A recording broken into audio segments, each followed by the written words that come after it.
Al-Fatihah. A'udzu billahi minasyaitonir rajim. Bismillahirrahmanirrahim. Alhamdulillahi rabbil alamin arrahmanir rahim maliki yaumiddin. Iyyaka na'budu wa iyyaka nasta'in ihdinas siratal mustaqim siratal ladzina an'amta 'alaihim ghairil maghdubi 'alaihim waladdallin amin. Bismillahirrahmanirrahim. Alhamdulillahi rabbil alamin. Wa bihi nasta'inu ala umuri dunya waddin. Wassalatu wassalamu ala sayyidina Muhammadin wa alihi wa ashabihi ajma'in. Hadratal muhtaramin, para alim, para ulama, para kiai yang selalu kami takzimkan, kaum muslimin, muslimat, pendengar Radio Cendekia FM dimanapun berada, rahimakumullah. Alhamdulillah,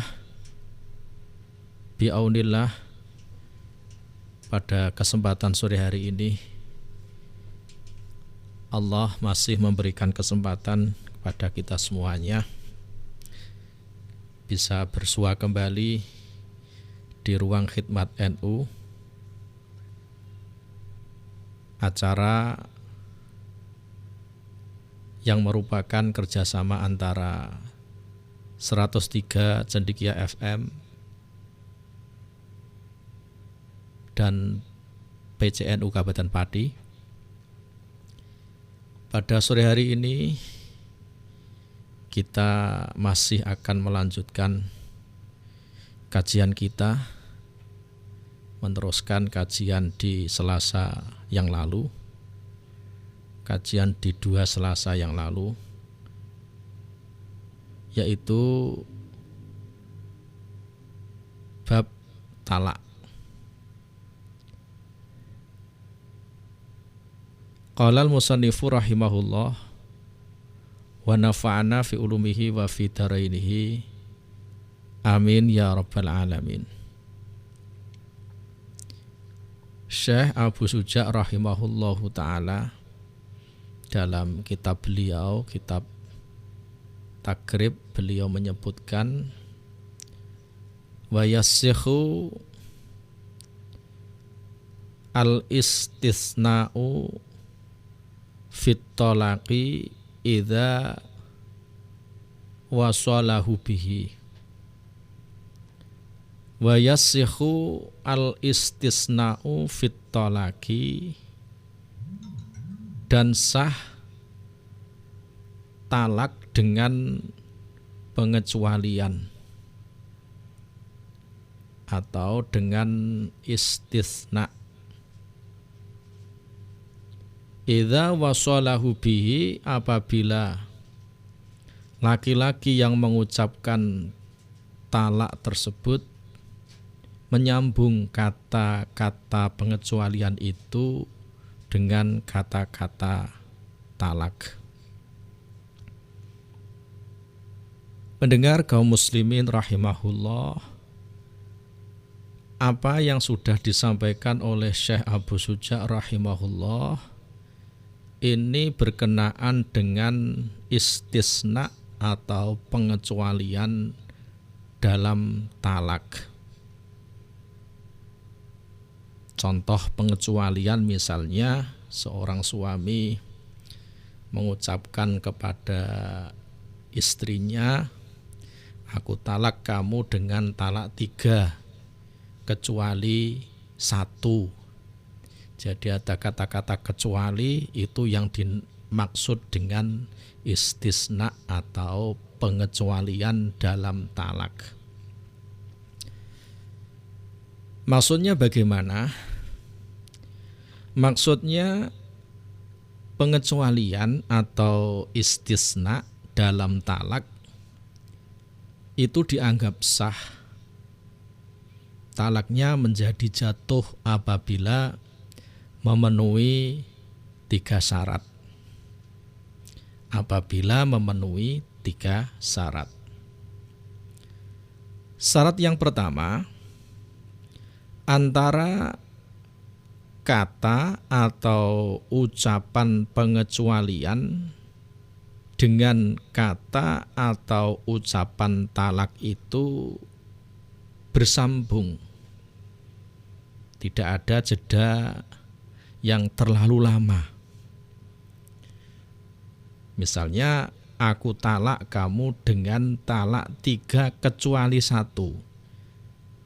Jadi langsung setelah kata-kata kecuali dengan kata-kata sebelumnya itu bersambung.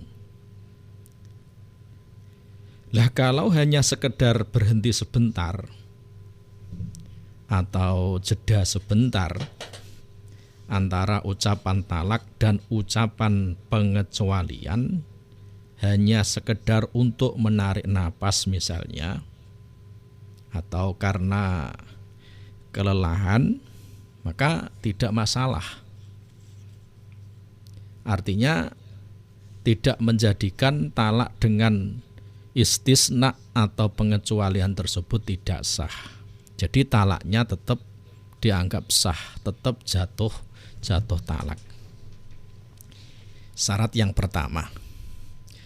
Syarat yang kedua, talak dengan pengecualian atau istisna itu dianggap sah, dianggap jatuh tolak apabila ada niat mengecualikan niat tersebut sebelum selesainya mengucapkan kalimat talak. Jadi harus ada niat. Karena itu tidak cukup mengucapkan kata-kata pengecualian yang tanpa disertai niat untuk mengecualikan. Jadi syarat yang kedua, harus ada niat untuk mengecualikan. Dan niat itu harus terus sebelum selesainya pengucapan talak. Yang ketiga, pengecualian tersebut tidak menghabiskan jumlah talak. Saya contohkan tadi, aku ceraikan kamu dengan talak 3 kecuali 1 misalnya. Kecuali 1, talak yang pertama tadi 3 kecuali 1, berarti tidak menghabiskan. 3 dikurangi 1 masih 2. Oleh karena itu, seandainya ada seorang suami, dia menalak istrinya dengan kata-kata, aku talak kamu dengan talak 3 kecuali 3. Aku talak kamu dengan talak 3 kecuali 3. Maka pengecualian yang semacam ini menjadi batal. Jatuhlah talak 3.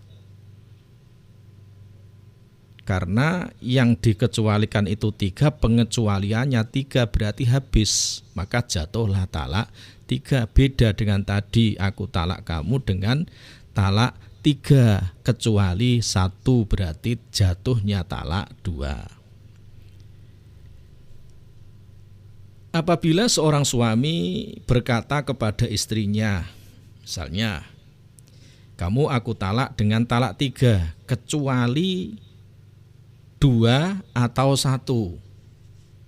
Saya ulangi, kamu aku talak dengan talak 3 kecuali ini adalah istisna, 2 atau 1. Maka bagaimana kalau seperti itu? Kalau seperti itu, maka yang jatuh adalah talak 1. Talak 1. Pendengar kaum muslimin muslimat rahimahullah, sekarang talak ditinjau dari segi langsung atau tidaknya menjatuhkan talak. Talak ditinjau dari segi langsung atau tidaknya dalam menjatuhkan talak. Ini dapat dibedakan menjadi 2. Yang pertama, talak mu'allaq. Yang kedua, talak ghairu mu'allaq. Mu'allaq dan ghairu mu'allaq. Talak mu'allaq adalah talak yang dikaitkan dengan syarat-syarat tertentu. Talak yang dikaitkan dengan syarat-syarat tertentu. Lah talak ini, talak mu'allaq ini, talak yang dikaitkan dengan syarat-syarat tertentu ini bisa jatuh talak apabila apa-apa yang dipersyaratkan itu terwujud. Contohnya, seorang suami berkata kepada istrinya, "Dek, kamu aku talak bila engkau meninggalkan sholat 5 waktu selama 2 hari secara berturut-turut." Misalnya. Maka apabila si istri kok selama 2 hari kok tidak menjalankan sholat 5 waktu secara berturut-turut, maka jatuhlah talaknya. Istri tersebut menjadi tertalak. Atau misalnya seorang suami berkata kepada istrinya, "Dek, kalau kamu sekali lagi pulang sampai larut malam, sampai jam 12 malam baru pulang, maka kamu akan aku talak dengan talak 3 misalnya." Nah begitu si istri tersebut pulang lewat jam 12 malam, maka jatuhlah talak 3 terhadap istri tersebut. Ini yang disebut dengan talak mu'allaq. Talak yang digantungkan dengan terjadinya segala sesuatu. Ini praktiknya biasanya kalau setelah akad nikah mempelai laki-laki membaca yang namanya taklik tolak. Itu termasuk talak yang digantungkan terhadap terjadinya sesuatu. Lah kalau terjadi maka jatuhlah talaknya. Dalam hal ini Syekh Abu Suja rahimahullah beliau berkata, wa yasihhu ta'liquhu bisifati wasyarti. Wa yasihhu ta'liquhu, dan sah mengaitkan talak bisifati dengan sifat, wasyarti dan syarat. Jadi mentaklik talak itu hukumnya sah, baik dengan sifat maupun dengan syarat tertentu. Ini dalilnya adalah sabda baginda Rasul sallallahu alaihi wasallam, al-mu'minuna inda surutihim, bahwasanya orang mukmin itu adalah berdiri menurut syarat-syarat mereka. Yang pertama, talak mu'allaq. Kemudian yang kedua, talak ghairu mu'allaq. Talak ghairu mu'allaq. Apa itu talak ghairu mu'allaq? Yang dimaksud dengan talak ghairu mu'allaq adalah kebalikan dari talak mu'allaq. Talak yang tidak dikaitkan dengan syarat tertentu. Misalnya seorang suami berkata kepada istrinya, "Sekarang juga kamu aku talak dengan talak 3 misalnya." Jadi tidak ada syarat-syarat tertentu. Beda dengan tadi. Kalau kamu tidak melakukan sholat 5 waktu 2 hari berturut-turut, ada syarat-syarat tertentu. Tapi ini tidak ada syarat-syarat tertentu. Sekarang juga kamu aku talak dengan talak 3. Ini yang disebut dengan talak ghairu mu'allaq. Talak yang tidak menyertakan syarat-syarat tertentu. Selanjutnya, talak ditinjau dari cara suami menyampaikan tolak. talak ditinjau dari cara suami menyampaikan talak itu dapat dibedakan menjadi beberapa macam. Di antaranya yang pertama adalah talak dengan ucapan. Talak dengan ucapan. Maksudnya bagaimana? Maksudnya ucapan yang langsung disampaikan seorang suami di hadapan istrinya secara lisan. Dan istrinya juga mendengar secara langsung ucapan talak tersebut dari suaminya. Itu yang pertama, talak dengan ucapan yang diucapkan secara langsung di hadapan istri. Yang kedua, talak dengan tulisan, yaitu talak yang disampaikan oleh suami kepada istrinya melalui media tulisan. Kemudian si istri membaca dan memahami isinya.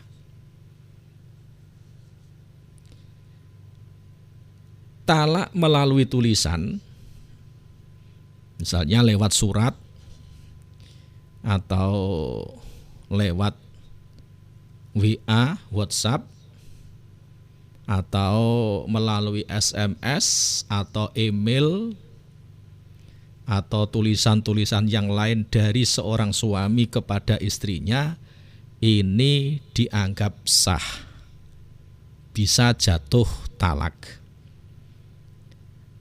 Akan tetapi dengan syarat si istri haruslah memastikan bahwa yang mengirimkan surat atau SMS atau WhatsApp atau email tersebut adalah benar-benar suaminya.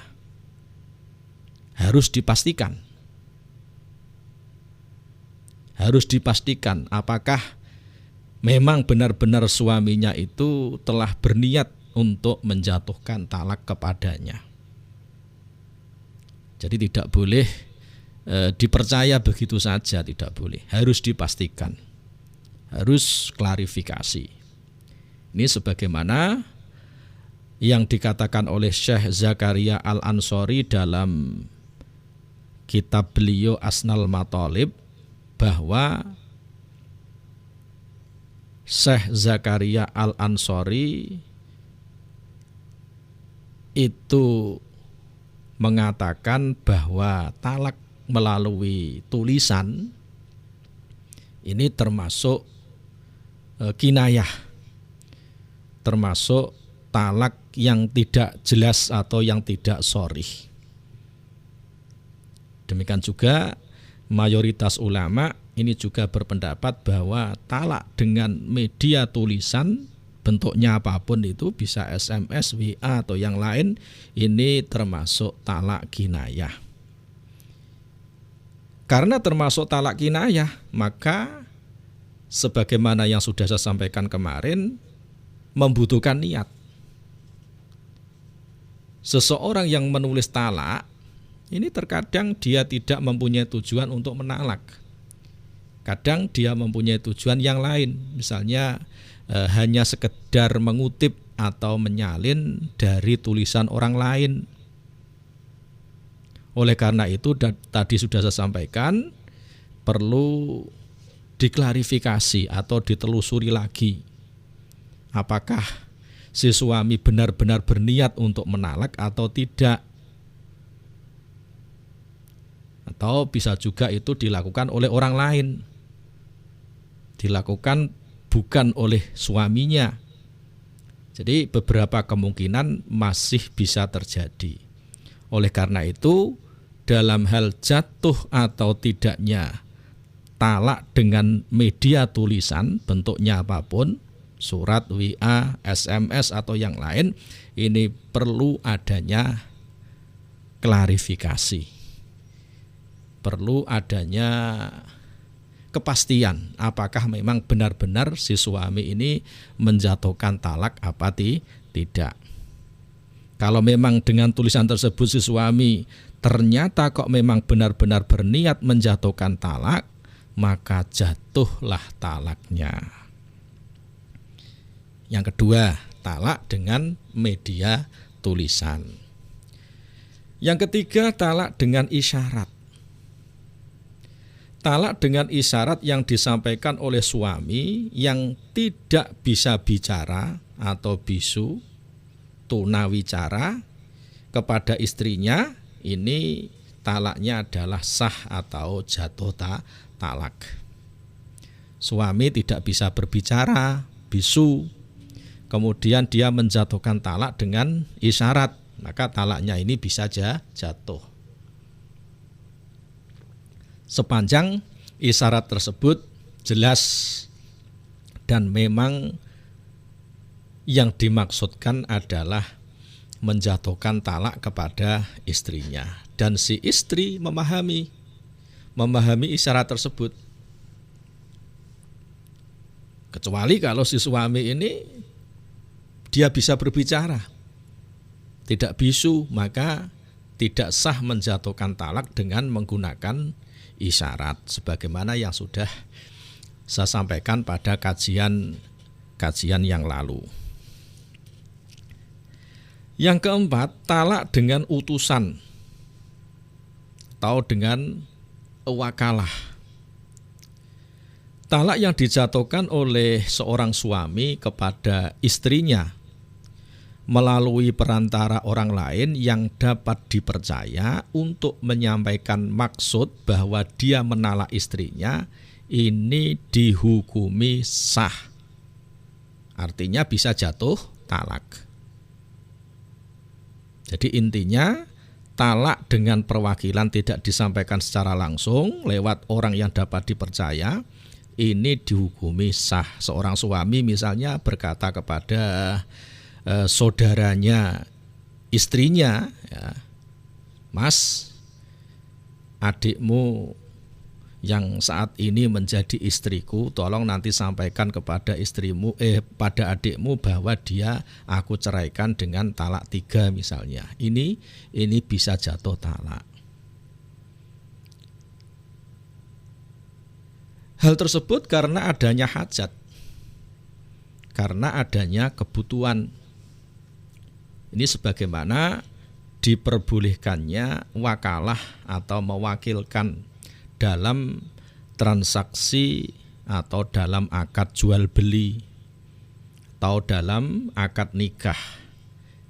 Jadi akad nikah itu biasanya diwakilkan pada Pak Kiai yang sebagai wali, ya, diwakilkan kepada Pak Kiai atau kepada petugas dari KUA. Ini diperbolehkan.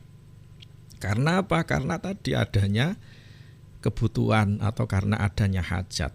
Nah, termasuk talak ini. Talak ini boleh diwakilkan kepada orang lain yang dapat dipercaya. Jadi tetap syaratnya adalah wakilnya ini adalah orang yang dapat dipercaya. Ini sebagaimana disebutkan dalam kitab Muhadzab karya Al-Imam Abu Ishaq Ibrahim Asy-Syirazi juz 2 halaman 162. Wa yajuzu at-tauqilu fi aqdin nikahi. Saya artikan secara langsung bahwasanya diperbolehkan taukil atau mewakilkan di dalam akad nikah. Lima rawa annan nabiyya sallallahu alaihi wasallam, karena sesungguhnya dalam suatu riwayat bahwasanya baginda Nabi sallallahu alaihi wasallam wakala Umar bin Umayyah adz-Dzamri fi nikahi Ummi Habibah. Bahwasanya baginda Nabi sallallahu alaihi wasallam beliau pernah mewakilkan kepada Umar bin Umayyah adz-Dzamri di dalam melaksanakan nikah dengan Ummi Habibah. Wa yajuzu fit talaqi wal khul'i wal itaqi. Demikian juga diperbolehkan taukil atau mewakilkan di dalam masalah talak dan juga di dalam masalah khulu', talak tebus, wal itaqi, dan di dalam masalah memerdekakan budak. Li'annal hajata tad'u ila tauqili fihi, karena hal tersebut memang membutuhkan untuk mengangkat wakil atau taukil.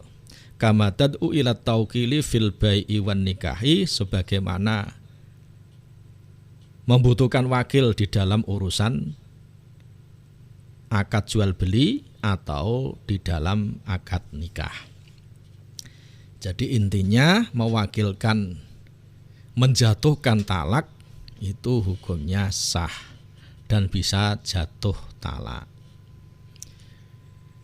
Pendengar kaum muslimin rahimakumullah, selanjutnya Syekh Abu Suja rahimahullah, beliau mengatakan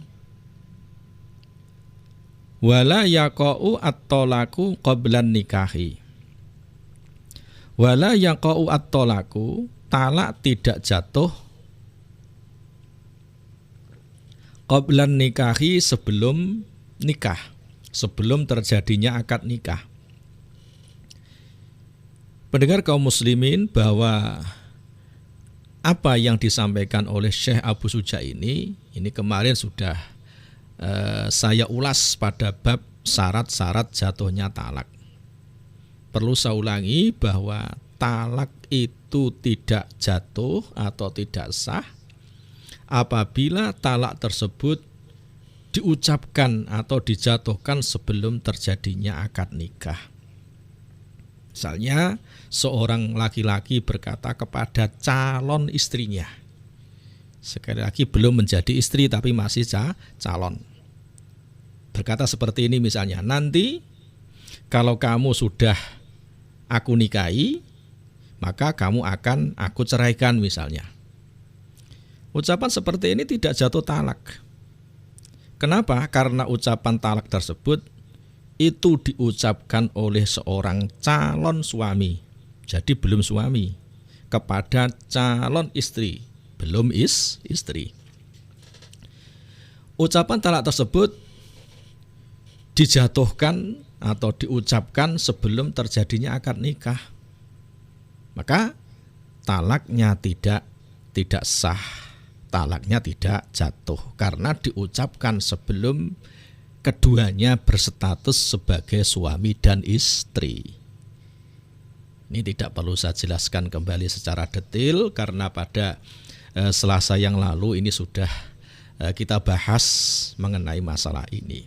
Ini dalilnya adalah sabda baginda Rasul sallallahu alaihi wasallam, la talaqa illa fima yumliku.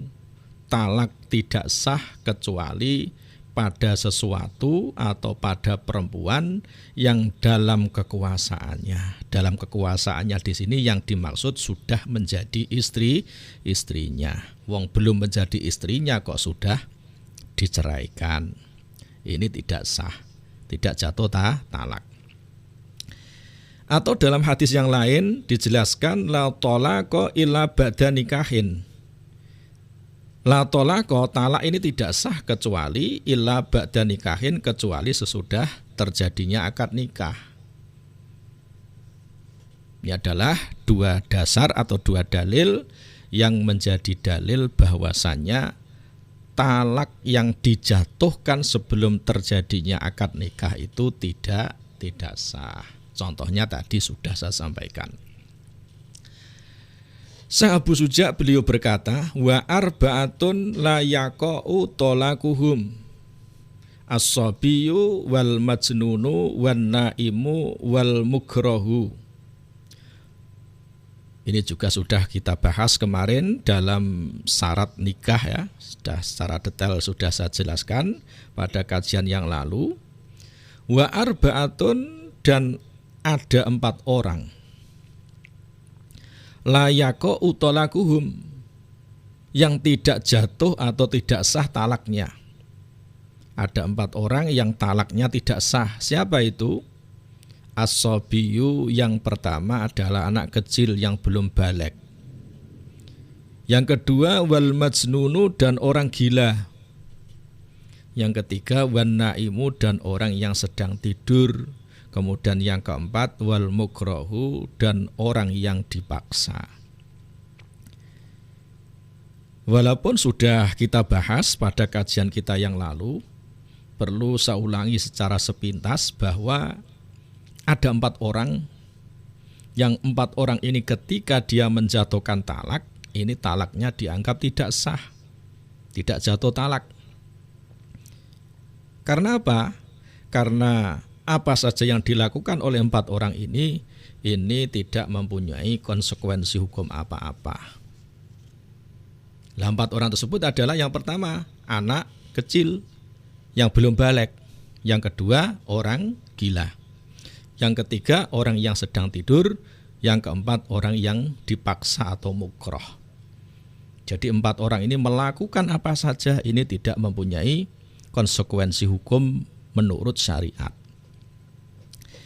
Lah dalil tidak sahnya talak yang dijatuhkan oleh anak kecil yang belum balik, orang gila, dan orang yang sedang tidur, ini adalah sebagaimana hadis yang diriwayatkan oleh Imam Abu Daud dan juga Imam At-Tirmidzi, bahwa baginda Rasul Shallallahu Alaihi Wasallam beliau bersabda, Rufi'al qalamu an salatin, anin naimi hatta yastaiqidha, wa anis sobi hatta yahtalima, wa anil majnuni hatta yaqila. Rufi'al qalamu an salasatin, Rufi'al qalamu an salatin, bahwa pena itu diangkat atau tidak dianggap apa yang dilakukan oleh orang 3. Yang pertama, anin naimi hatta yastaiqidha, orang yang tidur sampai dia bangun. Yang kedua, wa anis sobiyyi hatta yahtalima, dan dari anak kecil yang belum balik hatta yahtalima, sehingga dia mimpi basah atau balik. Wa anil majnuni, dan dari orang gila hatta yaqila, sampai dia sembuh dari gilanya.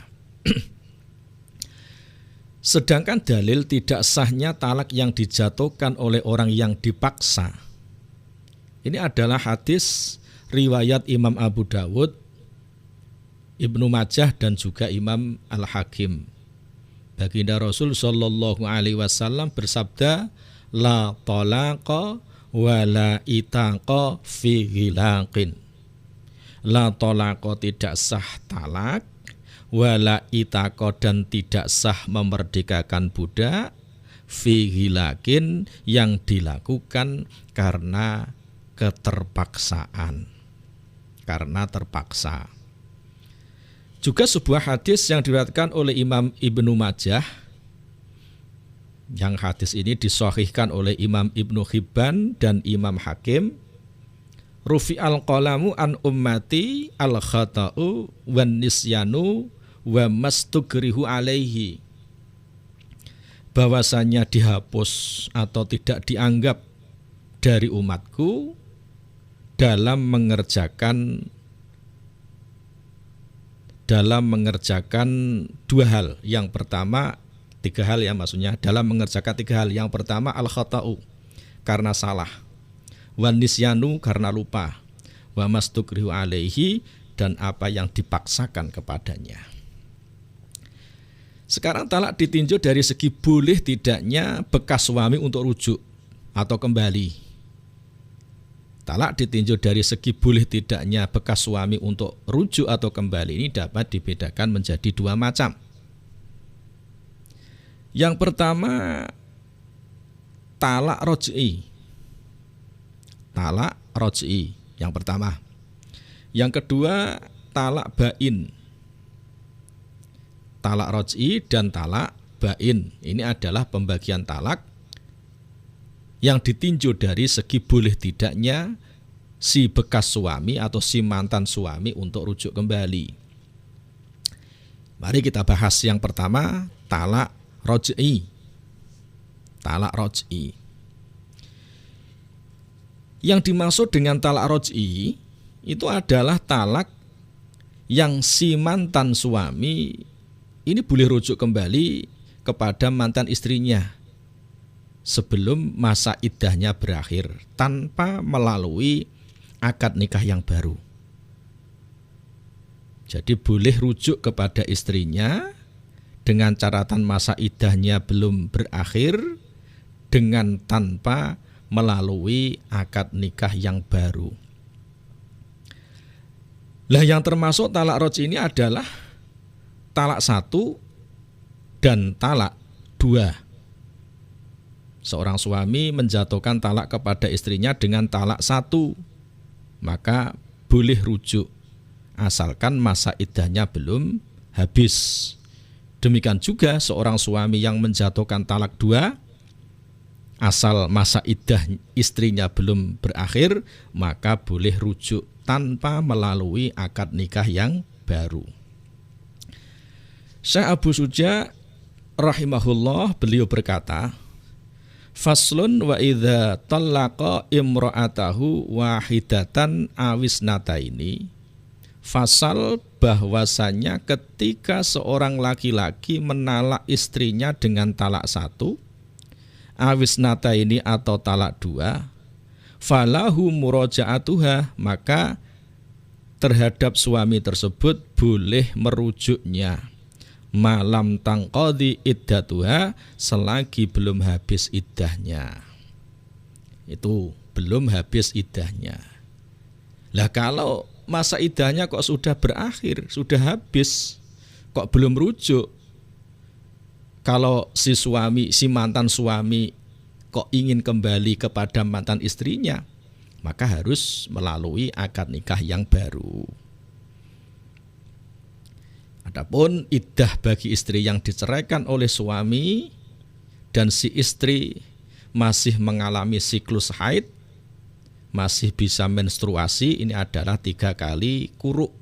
Quru ini ada yang mengatakan 3 kali sucian, ada yang mengatakan 3 kali haid. Ini berdasarkan firman Allah dalam surat Al-Baqarah ayat 228. Wal mutallaqatu yatarabbasna bi anfusihinna thalathata quru. Bahwasanya perempuan yang ditalak oleh suaminya yatarabbasna, diharapkan dia bisa menahan dirinya, yatarabbasna bi anfusihinna, diharapkan bisa menunggu atau menahan dirinya salasata quru, dalam masa 3 kali quru, 3 kali haid atau 3 kali sucian. Sedangkan kalau si istri itu kok masih kecil, belum mengalami siklus haid, atau perempuan yang sudah menopause, sudah mengalami siklus haidnya sudah berhenti, sudah tidak haid lagi, maka masa iddahnya adalah 3 bulan qamariyah. Nah, berkenaan dengan iddah ini insya Allah nanti secara detail nanti akan kita kaji kembali pada babnya tersendiri, pada bab iddah. Syekh Abu Suja rahimahullah beliau berkata, fa in qadat iddatuha, kalau masa iddahnya sudah berakhir, sudah habis, kana lahu nikahuha, maka si mantan suami boleh menikahinya lagi. Wa takunu ma'alama baqiya min adati tolaki, dan istri boleh tetap tinggal dengan suaminya dengan sisa bilangan talak yang masih ada. Maksudnya bagaimana? Maksudnya jika iddah perempuan yang ditalak raj'i telah selesai, kok belum rujuk, maka bagi suami kalau ingin kembali kepada istrinya tidak cukup hanya dengan rujuk, tidak cukup, tapi harus menggunakan akad nikah yang baru. Dan setelah terjadi akad nikah yang baru, maka si istri tinggal atau hidup bersama suaminya dengan memiliki hak talak yang masih tersisa. Pendengar kaum muslimin muslimat rahimahullah, perempuan yang dalam masa iddah, saya ulangi, perempuan yang dalam masa iddah karena ditalak raj'i, talak 1 atau 2, ini dia masih berhak mendapatkan tempat tinggal yang layak, masih berhak mendapatkan nafkah dari suaminya, masih berhak mendapatkan pakaian dan biaya hidup dan lainnya dari suami yang menalaknya. Ini tidak seperti nuwun sewu ya, seperti yang di sinetron televisi itu, kalau begitu dijatakan talak terus langsung si istri meninggalkan rumahnya atau diusir dari rumahnya. Ini tidak boleh. Jadi saya ulangi, perempuan yang ditalak 1 atau talak 2 berarti talak roj'iyah. Ini perempuan masih mempunyai hak untuk tinggal di rumah suaminya. Tidak hanya tinggal saja, masih berhak untuk mendapatkan nafkah, masih berhak untuk mendapatkan kebutuhan hidupnya.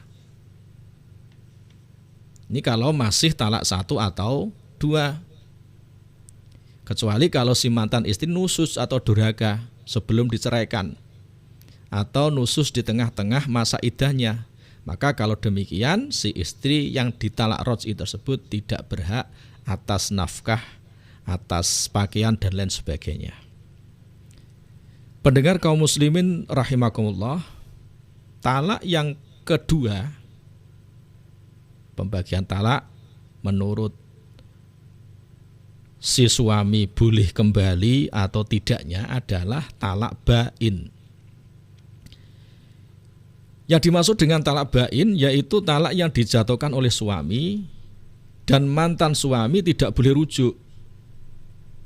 Tidak boleh rujuk atau tidak boleh kembali kecuali dengan melakukan akad nikah yang baru.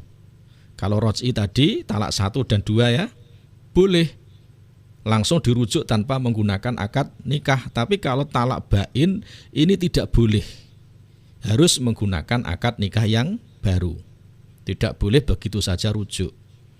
Lah talak bain ini ada 2 macam. Yang pertama talak bain sughra. Yang kedua talak bain kubra. Talak bain sughra itu adalah talak yang menghilangkan kepemilikan suami terhadap istrinya. Status keduanya sudah mantan suami dan mantan istri. Statusnya bukan suami istri lagi. Ini talak bain sughra. Tetapi suami masih boleh kembali kepada istrinya, tapi dengan melakukan akad nikah ulang atau melakukan akad nikah yang baru. Tidak boleh rujuk, tapi kalau kepengen rujuk harus dengan akad nikah yang baru. Ini adalah talak bain sughra. Yang termasuk talak bain sughra ini adalah yang pertama talak yang dijatuhkan oleh si suami kepada istri sebelum terjadinya kumpul atau qabla dukhul. Belum diapa-apakan. Karena misalnya ada seorang suami menikahi seorang perempuan. Belum diapa-apakan. Kemudian sudah ditalak misalnya. Maka talaknya ini disebut dengan talak bain sughra. Karena perempuan yang ditalak sebelum terjadinya kumpul atau qabla dukhul ini tidak ada iddahnya. Tidak ada iddahnya, maka termasuk talak bain sughra. Kalau kepengen kembali harus dengan menggunakan akad nikah yang baru. Yang kedua talak khulu. Kemarin sudah saya sampaikan, talak khulu itu adalah talak tebusan.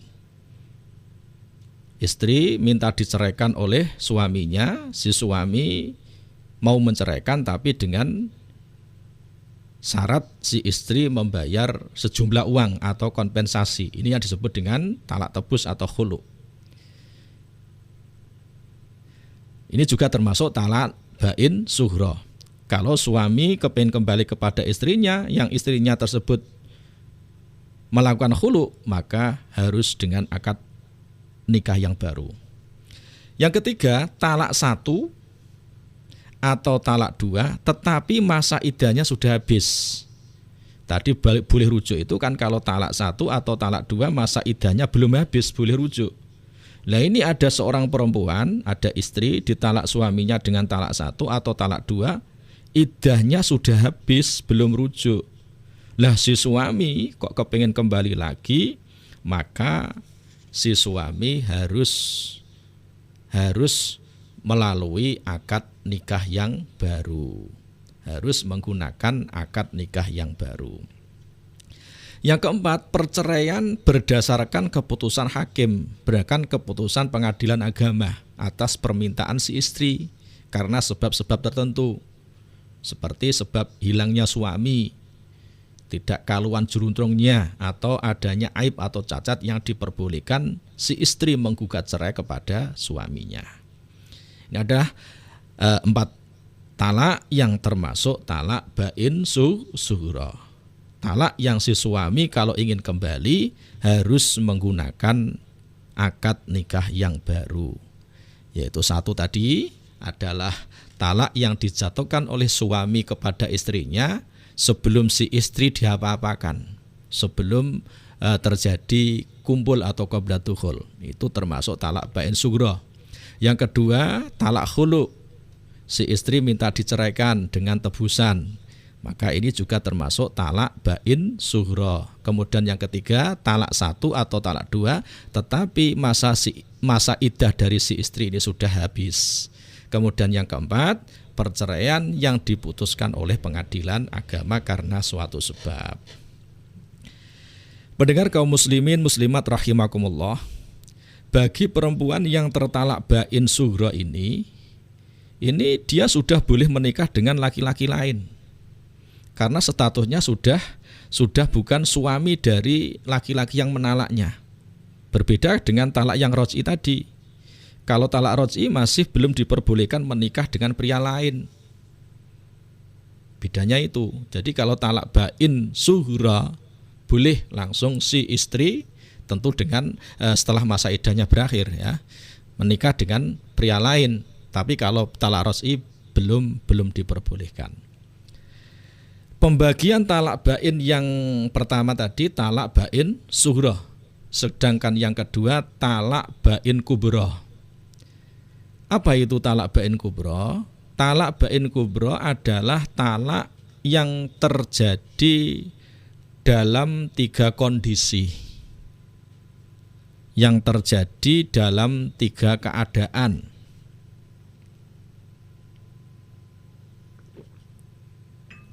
Yang pertama, suami menceraikan istrinya sebanyak 3 kali secara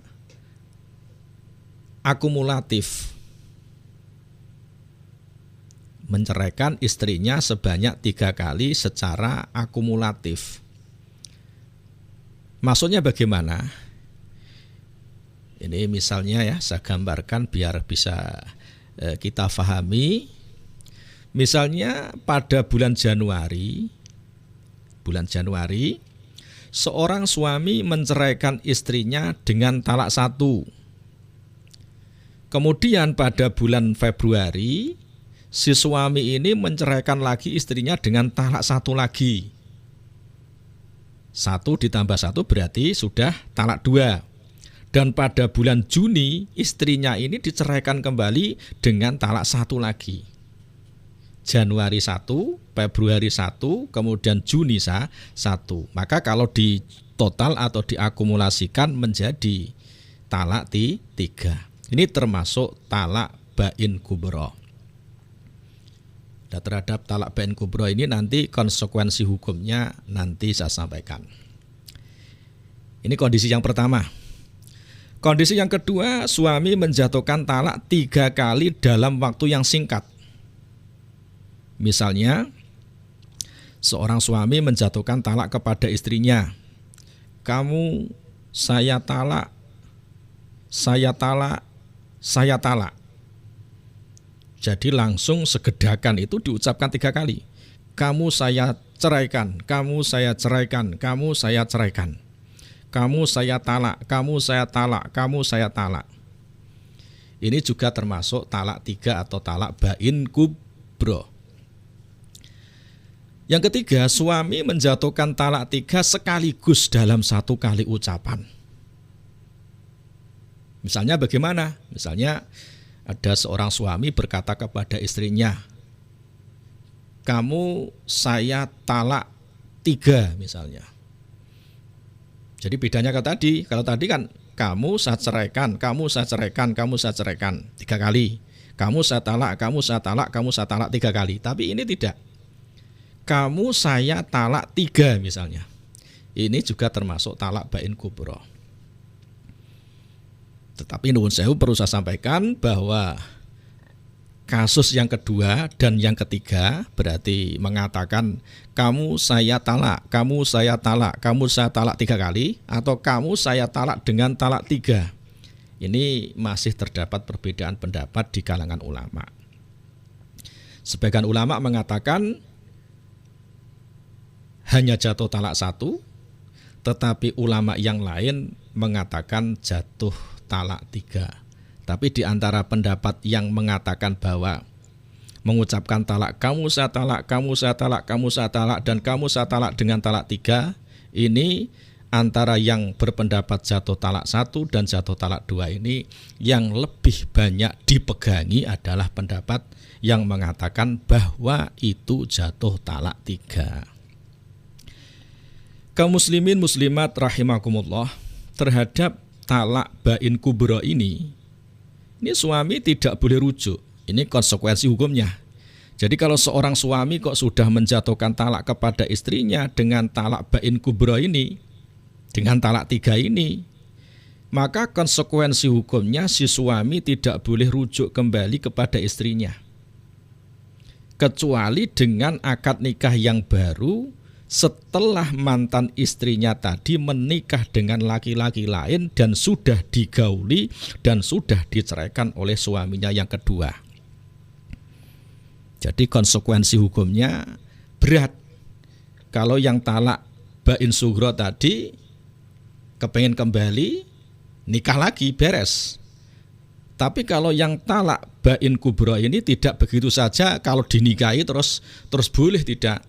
Tapi syaratnya seorang istri yang sudah diceraikan suaminya dengan talak bain kubro ini, dengan talak 3 ini istrinya, mantan istrinya itu harus sudah masa iddahnya berakhir, sudah menikah dengan laki-laki lain, juga sudah dikumpuli oleh laki-laki atau suaminya yang kedua tadi, kemudian diceraikan oleh suaminya yang kedua, masa iddahnya sudah berakhir, maka baru si mantan suami yang pertama tadi boleh menikah kembali, tetap dengan menggunakan akad nikah yang baru.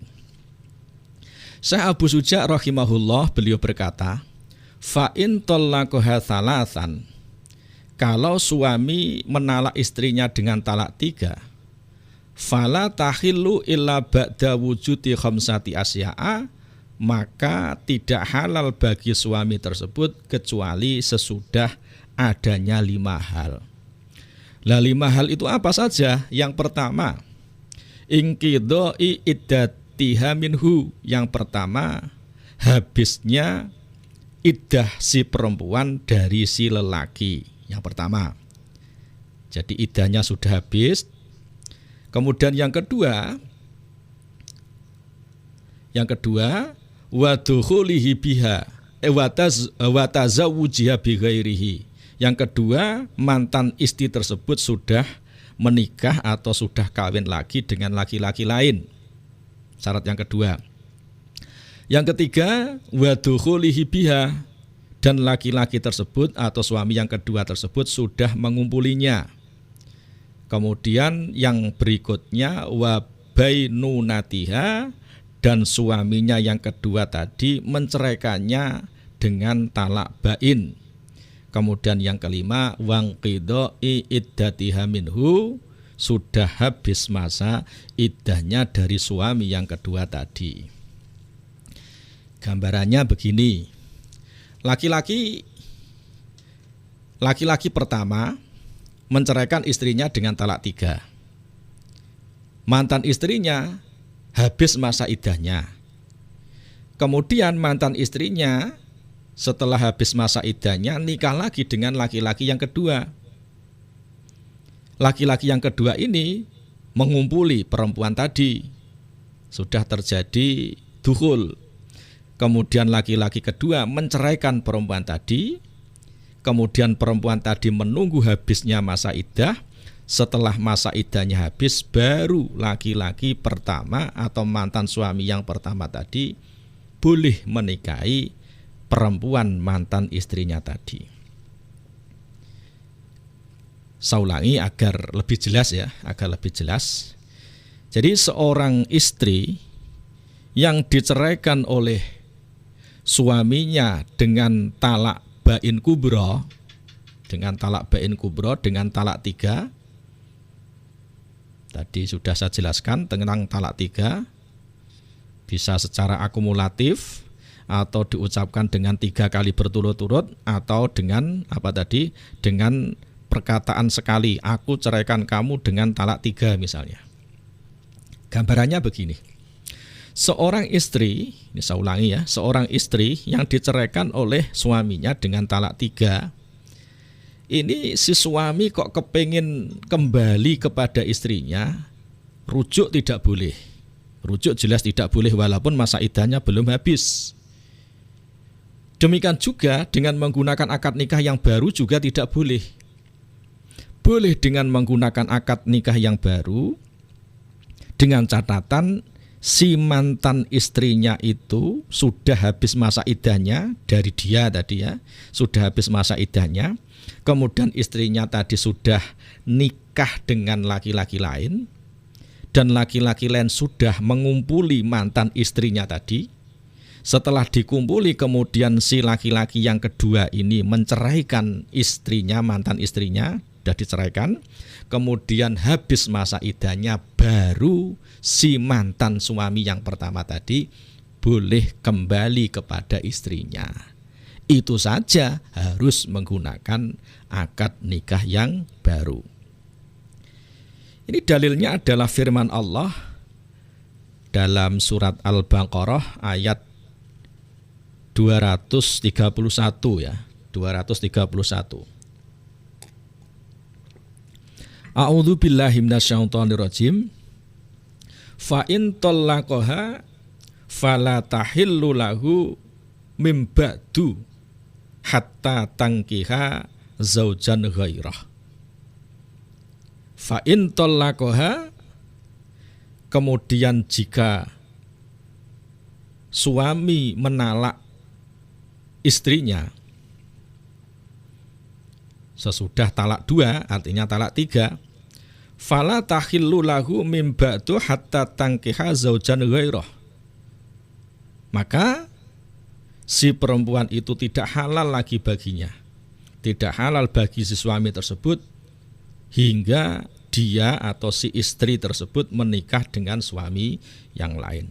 Saya ulangi, fa in talaqaha fala tahillu lahu mim ba'du hatta tankiha zaujan ghairah. Jika si suami menalaknya atau menalak istrinya sesudah talak 2, fala tahillu lahu, maka si istri atau perempuan tersebut tidak halal lagi baginya. Mim ba'du, setelah itu ya, hatta tankiha zaujan ghairahu, hingga dia atau istri tersebut menikah dengan suami yang lain. Ini adalah talak bain kubro. Jadi saya ulangi, talak itu ada yang namanya talak roj'i, ini talak ditinjau dari segi suami boleh rujuk atau tidak. Ada yang namanya talak roj'i boleh suami kembali kepada istrinya, tapi harus sebelum masa iddahnya berakhir. Apa itu? Kapan itu? Yaitu ketika suami menjatuhkan talak kepada istrinya dengan talak 1 atau 2. Adapun yang kedua, talak bain. Talak bain itu dibagi menjadi 2 bagian. Ada talak bain sughra, ada talak bain kubra. Kalau sughra, suami boleh kembali kepada istrinya, tapi dengan dengan akad nikah yang baru. Kapan itu talak bain sughra? Tadi sudah disampaikan dalam beberapa hal ya. Kemudian yang berikutnya adalah talak bain kubra. Talak bain kubra kapan itu? Yaitu ketika si suami menjatuhkan talak kepada istrinya dengan talak 3. Lah terhadap talak 3 ini si suami tidak boleh kembali kepada istrinya. Boleh kembali tapi dengan akad nikah yang baru. Itu saja harus ada persyaratan tadi sudah saya sampaikan. Istrinya sudah dinikahi oleh laki-laki lain dan sudah dikumpuli, sudah diceraikan kembali. Kemudian baru dengan menggunakan akad nikah yang baru. Pendengar kaum muslimin muslimat rahimakumullah, berkenaan dengan cara rujuk itu bagaimana, insya Allah nanti akan kita kaji pada pertemuan yang akan datang. Saya kira cukup untuk kajian kita pada sore hari ini. Semoga bermanfaat. Akhirnya bermohon kepada Allah, semoga Allah Subhanahu wa taala bisa mempertemukan kita kembali untuk melanjutkan kajian kita, dan kajian kita sore hari ini bisa bermanfaat. Amin Allahumma amin. Cukup sekian, wallahul muwaffiq ila aqthariq wal afu minkum. Wassalamualaikum warahmatullahi wabarakatuh.